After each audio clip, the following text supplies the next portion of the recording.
நான் வீழ்ந்தாலும் நாம் வீழ்ந்துவிடக்கூடாது.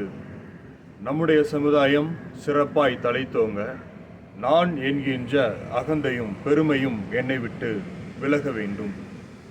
நாம் என்கின்ற ஒற்றுமையும் ஐக்கியமும் பெருக வேண்டும்.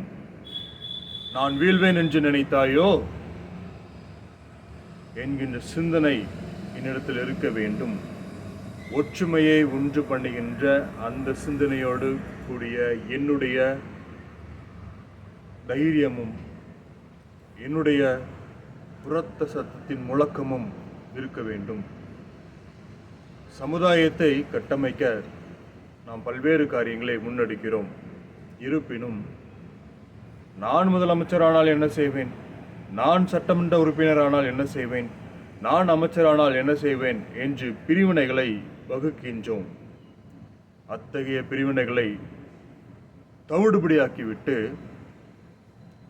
நாம் அனைவரும் நம்முடைய மக்களுக்காக என்ன செய்ய திட்டமிட்டிருக்கிறோம், அந்த திட்டமிடுதலை எவ்வாறு சிறப்பாய் செய்து முடிக்க நாம் சிந்தனையுள்ளவர்களாய் இருக்கிறோம் என்கின்ற ஒரு சிந்தனையும் என்கின்ற ஒரு வரையறுக்கப்பட்ட ஒரு செயல்படுத்தக்கூடிய ஒரு ஆக்கப்பூர்வமான ஒரு விவாதங்களையும் முன்வைத்து நம்முடைய மக்கள் சிறப்பாய் வாழ நாம் வழி செய்ய வேண்டியது காலத்தின் கட்டாயம்.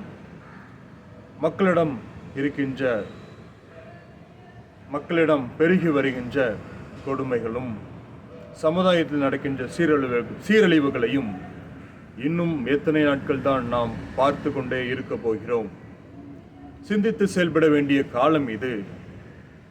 சிந்தனையோடு செயல்படுவோம். 2026 சட்டமன்ற தேர்தலில் நமக்காக நாம் அனைவரும் நன்றாய் இருக்க நான் என்கின்ற அகந்தையும் பெருமையும் எடுத்து தூர போட்டுவிட்டு மக்களுக்காக வருகின்ற தலைவர்களை ஆதரிப்போம்.